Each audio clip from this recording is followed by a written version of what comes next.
What's going on, everybody? Welcome back to the channel. I hope you're all doing really well. In this video, we're going to be talking about the actual release of a VEVEVERSE in 2021 because it looks like this has actually been confirmed. There's been some updates on the website. David Hughes released a tweet about it. We're also going to be talking about how I think this will intertwine with some of the utility behind the current collectibles that we have in the market, how the renting, I believe, some of the renting aspects of the digital collectibles, how I believe that will intertwine with the VEVEVERSE. And then what we'll be doing at the end is touching upon sort of the overall VR market. So before we do this though, if you enjoyed this video, then please consider dropping a like and subscribing if you're new around here. So what I'm going to be doing is, first of all, just giving you a little bit of an update. There is no drop happening this Thursday, which, it's perfectly fine. They can't do drops all the time, and it looks like for the reason here is they're doing some upgrades and rendering. So I just thought I'd let you guys be aware of that. No drop will be happening this Thursday. So what I want to do quickly is just take your attention here to the VV website.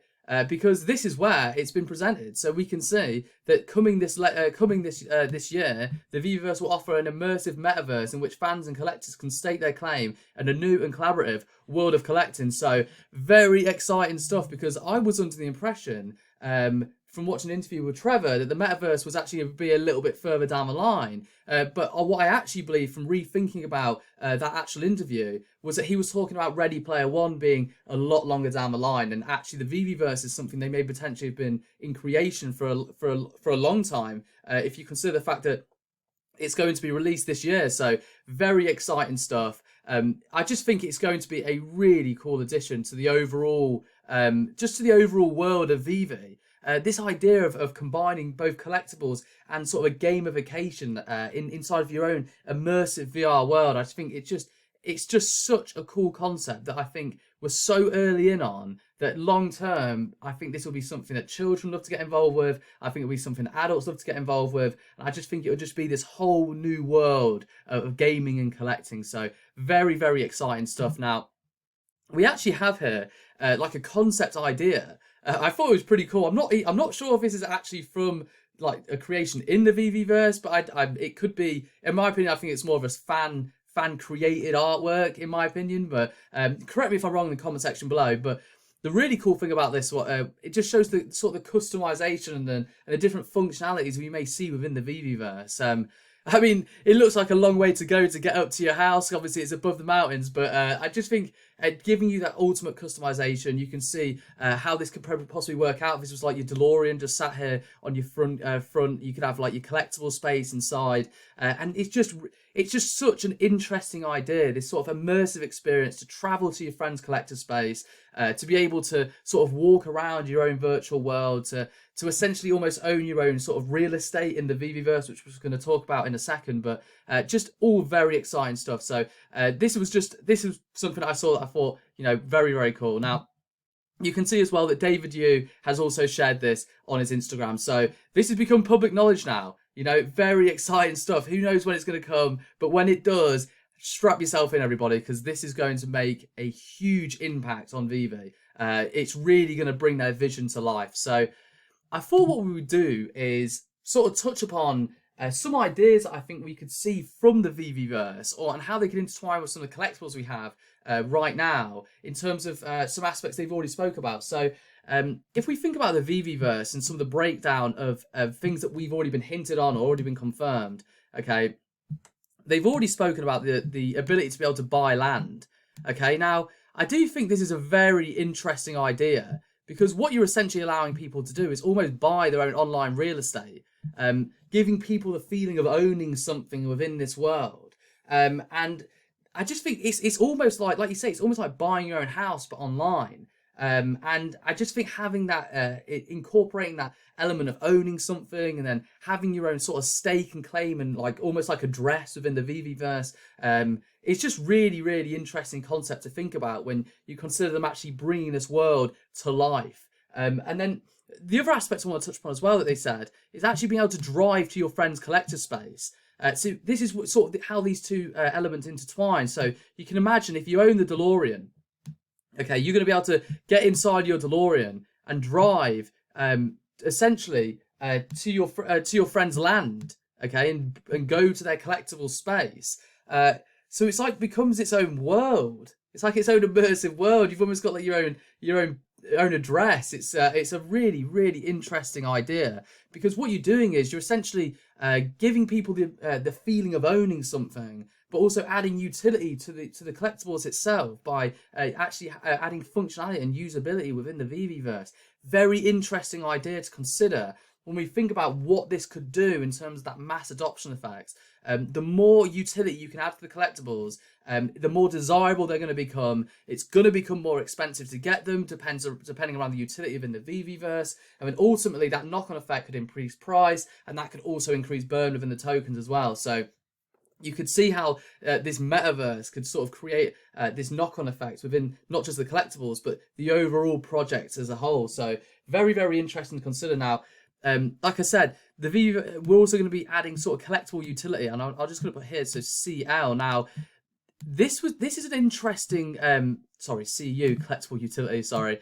I think it's interesting to consider what we might actually see happening as well, because I know they did touch upon actually renting collectibles. Now, if you think about how this could actually intertwine with the VeVeVerse, I've written down a couple of things maybe to consider when we think about what they might implement. Now, this is speculation, but it's definitely something to think about. Now, when they touch upon renting out a collectible, this could be to do with actually completing tasks within the VeVeVerse, okay? Now, when you actually think about what this could entail, let's say that you own some of the Season 1 collectibles, some of the really, let's say you own like the Rare Donny, or some of the Powerpuff Girls Season 2, or just some of the more rarer collectibles that we'll see within Season 1. You can imagine if they add tasks into the VeVeVerse where it requires you to have a collectible to unlock another aspect of the VeVeVerse, or unlock another another aspect to I don't know, facilitate some reward that you could get, or limited edition NFTs from participating within the VeVeVerse, but you need to rent to do it. You can imagine how this would create huge desirability to hold on to collectibles, so that you don't want to really sell out the platform. Because you're ultimately adding utility to the collectible inside of the universe for people to actually need to use to continue their journey within the universe as well, if that makes sense. So it sort of benefits early adopters, and it benefits people holding on to it, and it incorporates that sort of interactive element within the VeVeVerse as well, getting people more involved. So I did think that was interesting maybe to touch upon, is that renting aspect and how we may see that intertwine into the VeVeVerse. And I was thinking as well, this could be combined with a sort of master collection program. We don't know how or what is sort of entailed within the master collection program just yet. We've been teased little bits and pieces, but I think it could essentially have its own place within the VeVeVerse. Maybe having a full set and collection will give you like limited edition sort of thing, like limited edition aspects that you can add to your land, or to your own personal home, or maybe it'll do you see what I'm saying? Maybe it'll give you access to specific things inside the VeVeVerse that you wouldn't be able to get unless you had a master collection. Just something to consider when we think about the overall picture of the VeVeVerse, because you know they can more or less do anything. You know, the thing is with this sort of technology and functionality, you know, if you can think it, you can bring it to life.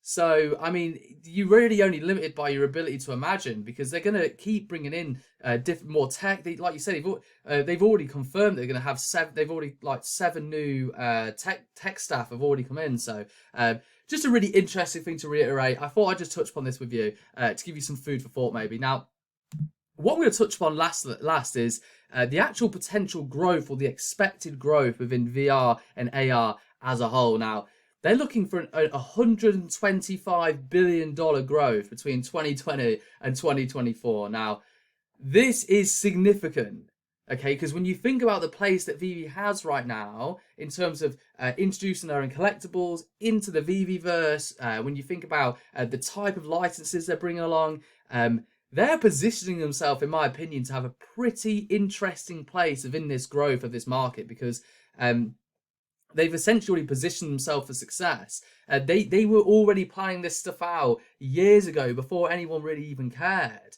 So very interesting to see when you look at the potential growth of this market, where their position lies.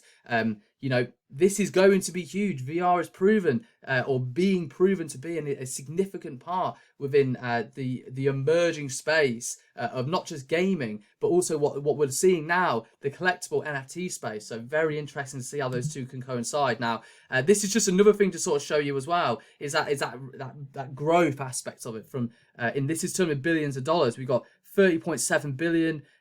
58 billion, 124 billion, and then explosive growth in 2024 up to over $300 billion. So very interesting to see where this market could go. And I just thought I'd just quickly touch upon that with you now to give you an idea about why the VEVEVERSE could really hold some pretty significant growth when we consider the potential scale of the marketplace as a whole. So I hope you really enjoyed this video. If you've learned something from it, then you know, please let me know something in the comment section below, your thoughts and feelings, or drop a like, subscribe if you're new around here. And yeah, thank you for watching, and I'll see you guys in the next video.